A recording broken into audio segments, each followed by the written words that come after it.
हाल ही में हुए राज्य विधानसभा चुनावों के नतीजे आ चुके हैं और सच कहूं तो इन आंकड़ों ने बड़े बड़े पॉलिटिकल पंडितों को हैरान करके रख दिया है। सोर्स डेटा पर आधारित इस विश्लेषण में हम इन्हीं बदलावों को डिकोड करने वाले हैं। कई नए चेहरे सामने आए और कई पुराने समीकरण पूरी तरह से पलट गए। तो बिना किसी देरी के सीधे डेटा के अंदर चलते हैं और समझते हैं कि आखिर पर्दे के पीछे हुआ क्या है। इस पूरे डीप डाइव में हम अलग अलग राज्यों के डेटा को कवर करेंगे। शुरुआत जनरल ओवरव्यू से होगी, उसके बाद सीधे तमिलनाडु, असम और केरल के शॉकिंग रिजल्ट्स की तरफ चलेंगे और आखिर में बात होगी उस स्टेट की जिसने सबसे बड़ा पॉलिटिकल अर्थक्वेक लाया, वेस्ट बंगाल। एक ऐसी कहानी जो सच में किसी थ्रिलर से कम नहीं है। सबसे पहला और सबसे बड़ा सवाल यही उठता है कि डेटा के हिसाब से सबसे बड़े चुनावी भूकंप आखिर किन राज्यों में आए, किसने सारी उम्मीदों को तोड़ दिया और किसने एक बिल्कुल नई पॉलिटिकल वेव शुरू की।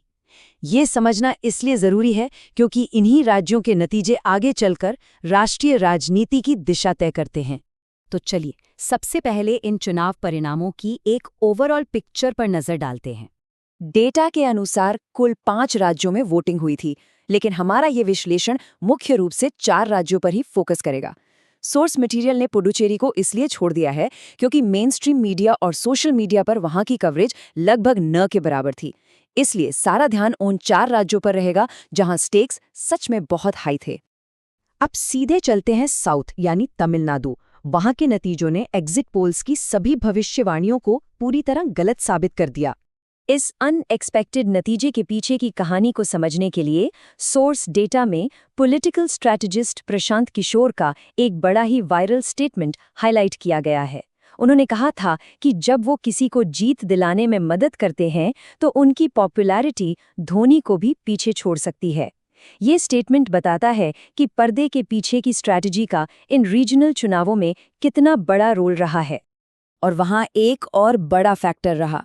सोर्स में मौजूद एक्सपर्ट्स का मानना है कि थलापति विजय ने अपने सिनेमैटिक स्टारडम को एक जबरदस्त पॉलिटिकल डेब्यू में बदल दिया। उनकी पार्टी टीवीके ने एक ऐसी जीत हासिल की है जिसे बिल्कुल आउट ऑफ सिलेबस कहा जा रहा है।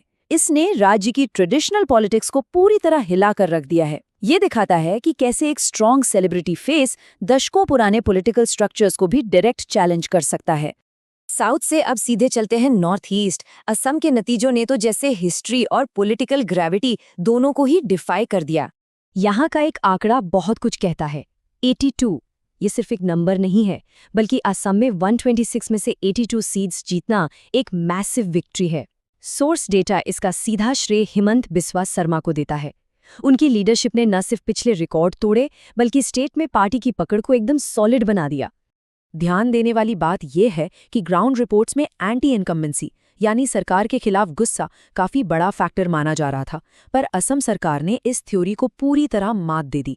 लगातार तीसरी बार सत्ता में वापसी करना इंडियन पॉलिटिक्स में, खासकर स्टेट लेवल पर, यह बहुत ही रेयर होता है और एक एक्सेप्शनल पॉलिटिकल मैनेजमेंट का सबूत है।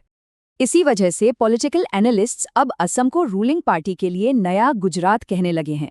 सोर्स क्लियर करता है कि ये कंपैरिजन इसलिए है क्योंकि पार्टी की रूट्स अब असम में उतनी ही गहरी हो चुकी हैं जितनी वेस्टर्न इंडिया के उनके कोर स्ट्रॉन्गहोल्ड्स में हैं। ये नॉर्थ ईस्ट में एक लॉन्ग टर्म डोमिनेंस का क्लियर सिग्नल है। आइए अब वापस साउथ चलते हैं और केरला में हुए पावर शिफ्ट को समझते हैं। यहाँ एक बड़ा ही इंटरेस्टिंग पैराडॉक्स देखने को मिलता है। सोर्स बताता है कि लेफ्ट गवर्नमेंट का ह्यूमन डेवलपमेंट इंडेक्स, लिटरेसी और जॉब मैट्रिक्स में परफॉर्मेंस काफी स्ट्रांग था, लेकिन फिर भी वोटर्स ने कांग्रेस पार्टी पर भरोसा जताया। कांग्रेस ने 63 सीट्स जीती और प्रियंका गांधी ने वायनाड में क्लीन स्वीप किया। ये दिखाता है कि इलेक्शंस सिर्फ डेवलपमेंट डेटा पर नहीं जीते जाते, बल्कि करंट पॉलिटिकल वेव और पब्लिक सेंटिमेंट का इम्पैक्ट उससे भी बड़ा होता है। और इसी के साथ केरल में एक और ऐतिहासिक टर्न आया। बीजेपी ने पहली बार स्टेट में एंट्री करते हुए 3 सीट्स जीत ली हैं। सोर्स इसकी तुलना ठीक 10 साल पहले बंगाल में बीजेपी की शुरुआत से करता है। देखने में यह नंबर छोटा लग सकता है, लेकिन केरला की कॉम्प्लेक्स और बाइपोलर पॉलिटिक्स में इसे एक मैसिव स्ट्रक्चरल शिफ्ट माना जा रहा है। और अब इस पूरे चुनावी साइकिल के सबसे बड़े शो स्टॉपर की तरफ बढ़ते हैं, वेस्ट बंगाल। इस 10 साल की जर्नी पर जरा गौर कीजिए। एक पार्टी जो 10 साल पहले बंगाल में सिर्फ 2 सीटों पर सिमटी थी, आज वो 200 से ज्यादा सीटों की मैसिव मेजॉरिटी तक पहुंच गई है।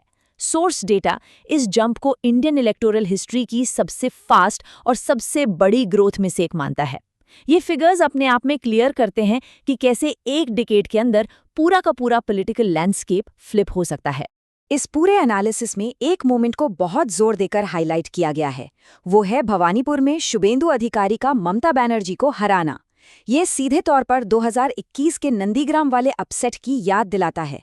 एक पावरफुल सिटिंग चीफ मिनिस्टर को उन्हीं के सबसे मजबूत गढ़ में चुनौती देना और हराना सच में इस चुनाव का सबसे बड़ा पॉलिटिकल अर्थक्वेक था। तो आखिर ये मैसिव अपसेट हुआ कैसे? चलिए इस बंगाल अर्थक्वेक के फैक्टर्स को डीकोड करते हैं। सोर्स इस मौजूदा सरकार के गिरने के पीछे कई डीप रूटेड इश्यूज को वजह मानता है। इसमें सीरियस करप्शन के आरोप, बड़े पैमाने पर हुए recruitment scams, law and order का लगातार गिरना और ईज ऑफ डूइंग बिजनेस का बेहद खराब होना शामिल है। इन सभी फैक्टर्स ने मिलकर एक ऐसा माहौल बनाया जिसने पब्लिक एंगर को पीक पर पहुंचा दिया। लेकिन एक ऐसी घटना थी जिसे सोर्स एकदम ब्रेकिंग पॉइंट मानता है, आरजे कर मेडिकल कॉलेज इंसिडेंट। इस घटना के बाद जो देशव्यापी प्रदर्शन हुए, उन्होंने सरकार की इमेज को डैमेज करने में सबसे बड़ा रोल निभाया। और क्योंकि चीफ मिनिस्टर के पास ही होम और हेल्थ दोनों पोर्टफोलियो थे, इसलिए अकाउंटेबिलिटी और पब्लिक आक्रोश का सीधा निशाना वही बनी। इन सभी चीजों के सेंटर में सोर्स इस मैसिव स्ट्रेटेजिक विक्ट्री का अल्टीमेट क्रेडिट अमित शाह को देता है। एक डिकेड के अंदर रूलिंग पार्टी को सिस्टमैटिकली कमजोर करने और ग्राउंड लेवल पर नए इक्वेशंस बनाने के लिए सोर्स उन्हें इंडियन पॉलिटिक्स का चाणक्य लेबल करता है। ये एक टेक्स्ट बुक एग्जाम्पल है कि कैसे प्लानिंग और पेशेंस के साथ एक एस्टैब्लिश्ड पावर को हटाया जा सकता है। अब जब इन ऐतिहासिक चुनावों की धूल बैठ चुकी है, तो ये पूरा विश्लेषण एक बहुत ही जरूरी सवाल पीछे छोड़ जाता है। इन शिफ्टिंग रीजनल पावर्स और मैसिव स्ट्रेटेजिक जीत का इंडियन पॉलिटिक्स के फ्यूचर पर आखिर क्या असर होगा? क्या हम नेशनल लेवल पर कुछ बिल्कुल ही नए पॉलिटिकल इक्वेशंस देखने वाले हैं? ये एक ऐसी चर्चा है जो आगे भी जारी रहेगी। इस डेटा ड्रिवन एनालिसिस में बस इतना ही।